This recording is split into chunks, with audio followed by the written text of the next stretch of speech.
Hi there, Anastasia. So we have an essay from you. That's wonderful. I'm glad to see that you're preparing for IELTS and you're writing and getting feedback for your writing in order to prepare. So let's take a look and see what you wrote here. The topic is international marketing. Here's what you said. As more and more countries and regions open their domestic markets to major international companies and brands, numerous new products and trends are arriving, get rid of along, bringing diversity as well as irreversible changes to local traditional life. In this essay with an E, we will further discuss both the benefits and downsides to this phenomenon. Okay, it's lovely. There's some really nice elements in here, some nice vocabulary, a couple of really nice grammatically advanced sentences. There's one thing that I want to change, all right, and essentially it has to do with this. This is your prompt, okay? And each prompt has a command where they're telling you what they want you to talk about. Now, you very appropriately said that you will discuss both benefits and drawbacks, but they've also asked you to talk about something else, your opinion. So it's really important that you give your opinion and that you give it as early as your introduction. The reason for that is that if you look at the band descriptors for task 2 under task achievement, you'll see that at band 7 it says presents a clear position throughout the response. Throughout means from the beginning to the end. So how can you make your position clear from the beginning? By talking about it and by giving your position in your introduction. So really, practically what we're talking about here is not, excuse me, is not something super complicated, but just simply saying, in my opinion, I believe the benefits outweigh the drawbacks, and both will be discussed in this essay with evidence and proof to support my opinion. Okay, something along those lines. All right, but you do want to include it, whatever that command asks you to do. All right, here it's discuss both sides and give your opinion, but definitely address it and answer in introduction. Let's move on. Supporters of international marketing point out that thanks to the arrival here of new goods, services, and ideas, the world is becoming more diverse. Naturally, it leads to fewer cultural conflicts and misunderstandings as people from one side of the planet get access to the information on life of those who stay on the other side. Furthermore, owing to the multinational corporations, new products are being introduced to different regions, thus enriching them. This, in turn, busts competitiveness among local manufacturers and brands, which will result in lower cost and wider variety of services and goods. Okay, I didn't really understand this last sentence, busts competitiveness. I suspect that this vocabulary is incorrect. But in general, it does create some incoherence. I really wasn't sure what you were trying to say. Now, I thought what you wrote is generally speaking, I thought it was lovely. There's some really nice advanced grammar happening. There's some good vocabulary happening. So in general, it was a nice paragraph. However, what I do want to see more of is a little more support. So it sounds all very theoretically very good, but it's missing the kind of tangible support that this needs because it's all very abstract and it's a little superficial. So you're giving me your ideas, but you're not really explaining them. Okay, so when you talk about fewer cultural conflicts as people get information, okay, well, what kind of information? Like, what are you referring to? Can you give us an example of this kind of information people are gaining access to and how it reduces cultural conflicts? So this is the kind of information we need. It's a good idea to support some of these ideas with some sort of explanation, some sort of example, some sort of tangible I guess extension of what you're talking about. All right, rather than letting your reader kind of be like, I wonder what she means by this. All right, you don't want that. You want to express your ideas fully and clearly. All right, let's move on to your next paragraph, though. Their opponents. Who is there? The opponents of whom? So opponents of what? International marketing? Perhaps this is what you mean. Make it clear, especially when you switch paragraphs. It's important to kind of restate everything rather than using pronouns like there, because you had so many, different nouns and things in the previous paragraph that particular there could refer to many things. So make it clear. All right, so argue that big international corporations have a very strong base, so while competing with smaller and weaker companies that lack the funding and strong brand backing, they always have an upper hand. Okay, as a result, regional companies are being bought, not bought over, bought out, and absorbed by the global moguls. This leads to the fact, you don't need a comma here, that many places are losing their uniqueness and starting to look alike. For instance, international giants like McDonald's, Pepsi, Uber. McDonald's, Pepsi, and Uber in some places, in some countries, push local small chain restaurants, beverage manufacturers, or cab companies out of business, thus affecting the lives of locals. Okay. That's nice. I like this paragraph. Again, the language you used was very good, but I didn't really feel like you were talking about, number one, international marketing, but rather you were talking about globalization and how big companies kind of eat the smaller fish, as it were, which is not entirely about marketing. Okay, and remember that it's talking about being an invasion and an intrusion.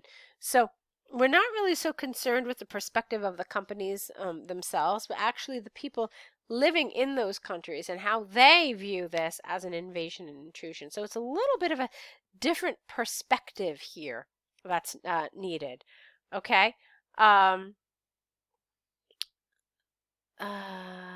see. Yeah, so while I like all of this, I wanted you to tell me how, the small owners of these restaurants or beverage manufacturers are feeling like they can't keep up. They're feeling like they're losing their market share because of the strong marketing campaigns of other, big global giants. People feel like other maybe foreign influences are invading their land and kind of subliminally pushing their cultural agenda, or I don't know, there's lots of different things you could say, but it should be coming from this perspective of feeling like this is an invasion and an intrusion, rather than kind of like how you put it here. Okay, that said, I liked your writing, but I just wanted your perspective to be a little more looking at this idea of marketing, not so much globalization in terms of trade, and more this idea of the people in these countries who view international marketing as invasive and intrusive. All right, let's move on. Having reviewed both sides of this argument, it is evident, you don't need a comma after evident, it is evident that global marketing has a strong role in promoting diversity and cultural integration. All right, you never start sentences with but. You can start them with however or yet. So why don't we try it with yet? Yet, in order to preserve regional aspects of life, governments ought to support local producers and entrepreneurs. Should they be able to obtain a balance of international and domestic marketing, it will surely prove to be a positive development. All right, that's lovely. I liked all the language here. You had some really, really good advanced grammar, and that was wonderful to see. This whole paragraph, in fact, has a lot of advanced grammar. This was just your only mistake. Wonderful conditional here, nice participle clause here. So all the grammar is wonderful, and some really good vocabulary as well. Okay, so the good news about this task 2 is that your language skills are evident. They're at a nice high level, very good.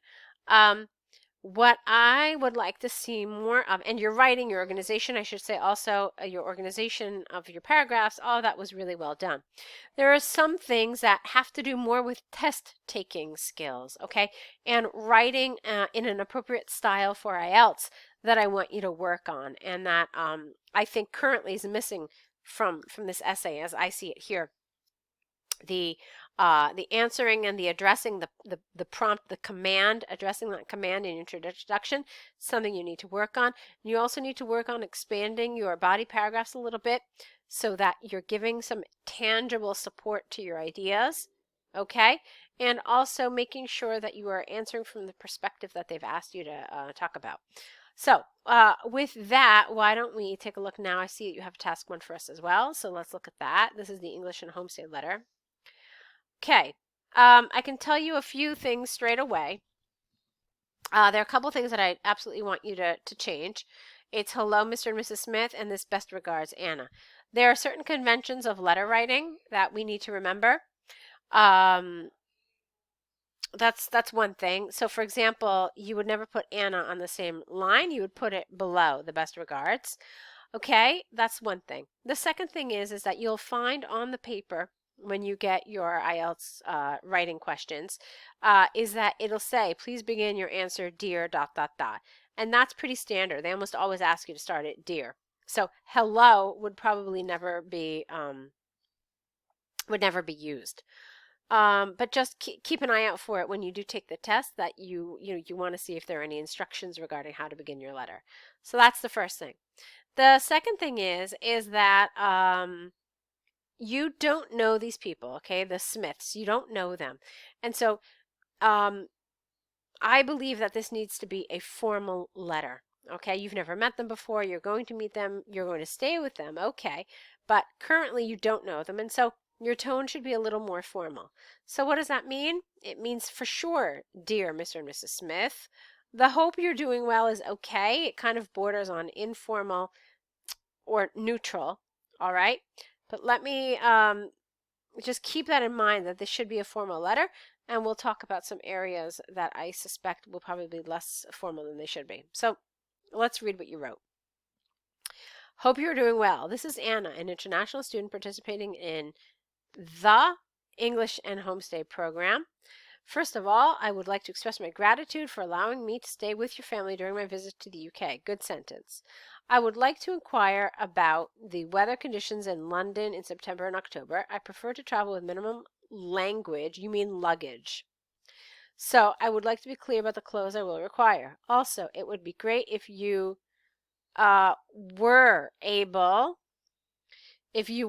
to suggest, get rid of me, some local, if you were able to suggest a local mobile provider with unlimited internet. I will try to purchase it in the airport so it is easier for me to contact you without the with. I am to arrive at Heathrow Airport on August 28th at 2 p.m. Please let me know what is the best way to reach your home using public transportation. Looking forward to hearing from you. Okay. So, you used some good formal language, and that was good. I was a little worried in the beginning that you were going to make this a little too informal, just because of some of the stuff that I saw up here in the beginning. This whole paragraph, I thought you did really, really well. You use a lot of formal language, like I would like to be clear, it would be great if, blah, blah, blah. So all of this was wonderful, okay? It was appropriate, and it's exactly what you need to do. This was also really great, this arrival at Heathrow. Just a couple of those little grammar things. Now, let's talk about where I think you could have done a little better, and that was in this first paragraph here. Okay? First of all, I would not have put this in its own little paragraph. I would have put it together with the this is Anna. But that, too, is something I wanted to change. Now, as I told you in the beginning, this is a formal letter, and you should remember that it's a formal letter. There are some conventions of formal letter writing that we need to keep in mind. The first thing is that pretty much the first thing that you want to say in this letter is the reason why you are writing. In fact, a lot of times I say, don't even say, oh, how are you? Or I hope you're doing well.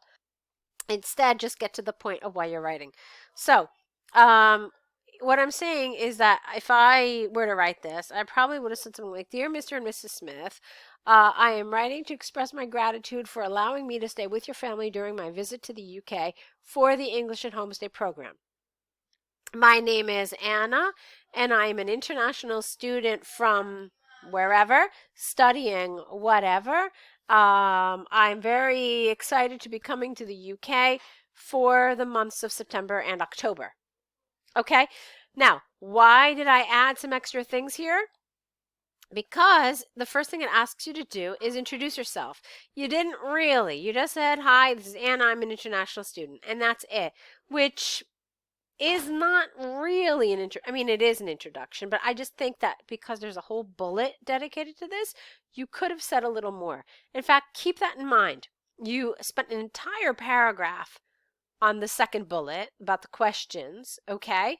And you also had a nice section here about your scheduled time of arrival and date and so forth. So I felt like your introduction needed to have a little more information.